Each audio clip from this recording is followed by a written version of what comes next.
CM योगी की राह पर चले मोहन यादव। बीजेपी कार्यकर्ता पर हमला करने वाले पर एक्शन। उज्जैन में मीट दुकानों को किया जमींदोज। भोपाल तक दिखा एक्शन का रिएक्शन। नमस्कार, कैपिटल टीवी में आपका स्वागत है और मैं आपके साथ प्रिया बिस्ट। मध्य प्रदेश के नए मुख्यमंत्री डॉक्टर मोहन यादव शपथ लेते ही एक्शन मोड में नजर आए। मध्य प्रदेश के नए सीएम उत्तर प्रदेश के सीएम योगी आदित्यनाथ के रास्ते पर चलते दिखाई दे रहे हैं। अब उत्तर प्रदेश के साथ साथ मध्य प्रदेश में भी अपराधियों की कमर तोड़ने की कार्रवाई जारी है। ताबड़तोड़ एक्शन चल रहा है, जहां डॉक्टर मोहन यादव सरकार बनते ही प्रदेश में एक बार फिर से बुलडोजर एक्शन हुआ, जहां बीजेपी कार्यकर्ता की हथेली काटने वाले के घर पर बुलडोजर एक्शन हुआ। तो आज इसी एक्शन के पीछे की वजह से पर्दा हटाएंगे और जानेंगे डॉक्टर मोहन यादव सरकार ने कैसे किया आरोपी का पर्दाफाश।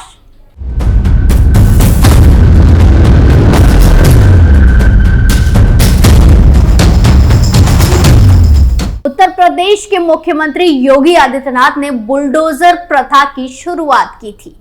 इसके बाद मुख्यमंत्री शिवराज सिंह चौहान ने अपराधियों पर लगाम कसने के लिए इसे शुरू किया अपने प्रदेश में, और अब मोहन यादव के मुख्यमंत्री बनने के बाद भी बुलडोजर प्रथा जारी रहने की पूरी गारंटी नजर आ रही है।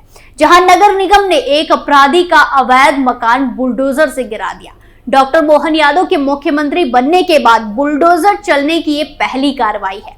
इस कार्रवाई को भोपाल में ही अंजाम दिया गया। खबर है कि भाजपा कार्यकर्ता का हाथ काटने वाले आरोपी फारूक राइन उर्फ मिन्नी के घर पर प्रशासन ने बुलडोजर चलाने के आदेश दिए थे। ये बुलडोजर आरोपी के भोपाल के 11 नंबर स्थित जनता कॉलोनी के घर पर चला। दरअसल भोपाल में बीजेपी कार्यकर्ता देवेंद्र सिंह ठाकुर पर 5 दिसंबर 2023 को कुछ बदमाशों ने हमला किया था। बदमाशों ने उनकी हथेली काट दी थी। इस हमले में भाजपा कार्यकर्ता गंभीर रूप से घायल हो गए थे। वरिष्ठ भाजपा नेता कैलाश विजयवर्गीय उनसे अस्पताल में मिलने पहुंचे थे और कड़ी कार्रवाई का भरोसा दिलाया था। फिर मुख्यमंत्री ने मंत्रालय में सभी विभागों के अधिकारियों से बैठक ली। इस दौरान डीजीपी से देवेंद्र मामले पर कार्रवाई की जानकारी ली गई। नगर निगम के अफसरों से भी उन्होंने जानकारी मांगी। दरअसल घटना की सूचना मिलने के बाद मुख्यमंत्री डॉक्टर मोहन यादव ने इस मामले की जांच के आदेश दिए थे। जांच में पता चला कि इस हमले को देवेंद्र के राजनीतिक विरोधियों ने अंजाम दिया था। मामले की गंभीरता को देखते हुए मुख्यमंत्री मोहन यादव ने बदमाशों के घर पर बुलडोजर चलाने का आदेश दिया। बुलडोजर ने बदमाशों के घर को जमींदोज कर दिया है। जानकारी के मुताबिक फारूक राइन का घर भोपाल की जनता कॉलोनी में था, जिसे प्रशासन ने ढहा दिया है, गिरा दिया है। यहाँ पहली बार नहीं है जब आरोपी ने किसी अपराध को अंजाम दिया हो।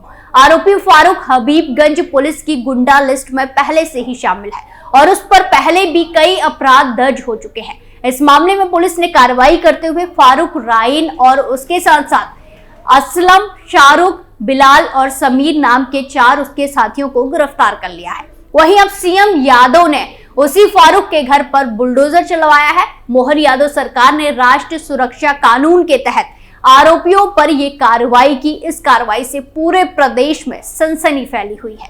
लोगों का कहना है कि ये कार्रवाई अपराधियों को सख्त संदेश देती है।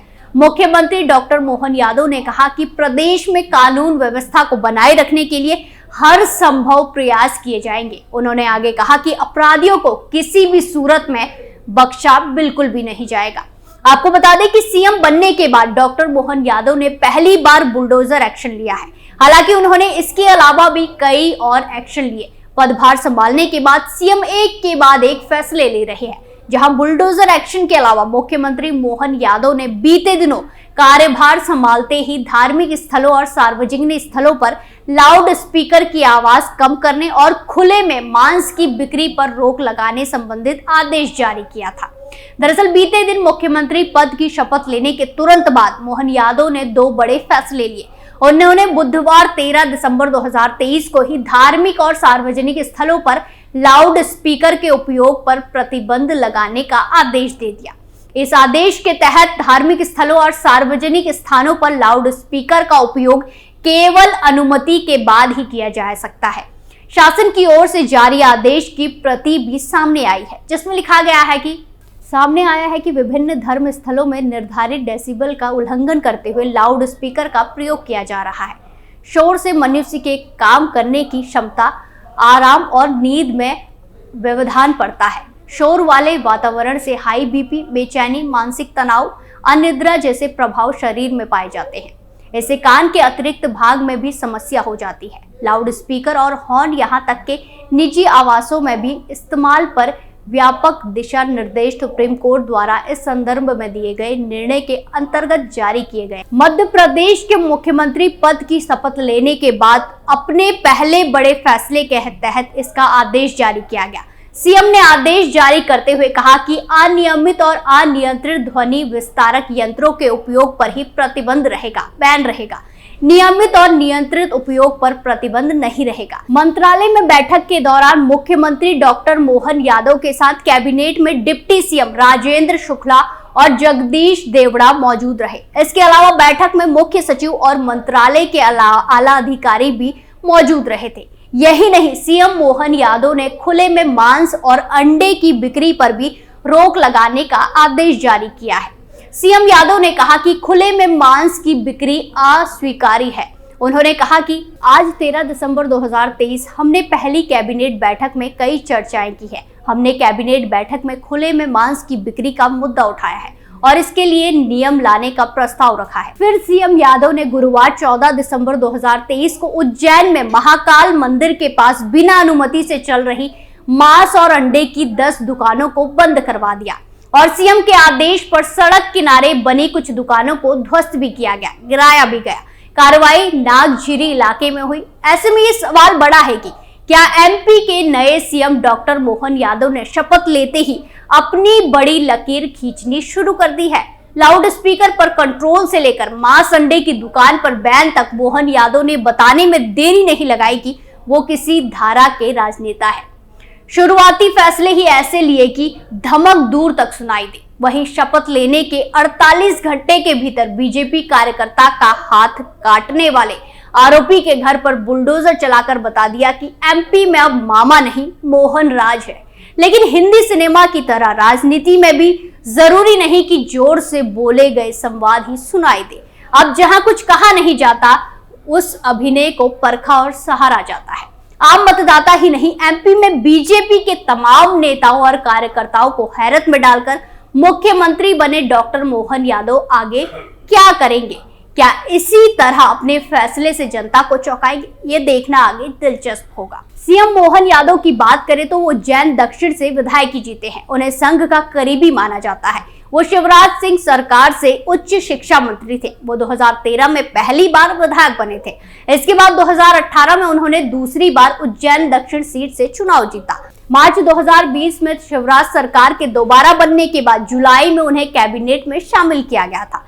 2 जुलाई 2020 को शिवराज सिंह चौहान कैबिनेट में मंत्री के रूप में शपथ लेने के बाद सूबे की राजनीति में उनका कद बढ़ा। उनका जन्म 25 मार्च 1965 को मध्य प्रदेश के उज्जैन में हुआ था। वो कई सालों से बीजेपी के साथ थे। इसके साथ ही वो लगातार तीसरी बार विधायक बने। बीजेपी के मोहन यादव ने उज्जैन दक्षिण सीट से कांग्रेस के चेतन प्रेम नारायण को 12,931 वोटों से हराया था। आज के हमारे खास शो में हमने मध्य प्रदेश के नए सीएम मोहन यादव को उत्तर प्रदेश के सीएम योगी आदित्यनाथ जैसा सख्त और तगड़ा एक्शन लेते देखा। ऐसे में क्या आगे भी एमपी सीएम योगी की तरह ही ताबड़तोड़ एक्शन लेते रहेंगे? ये सवाल बड़ा है। इस पूरे मामले में आपकी क्या राय है, हमें कमेंट करके जरूर बताएं और देखते रहिए कैपिटल टीवी। नमस्कार।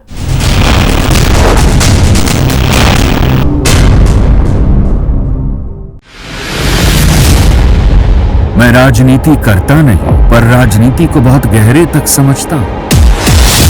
मैं लोगों के बीच रहता हूं, लोगों के मन को अच्छे से जानता हूं।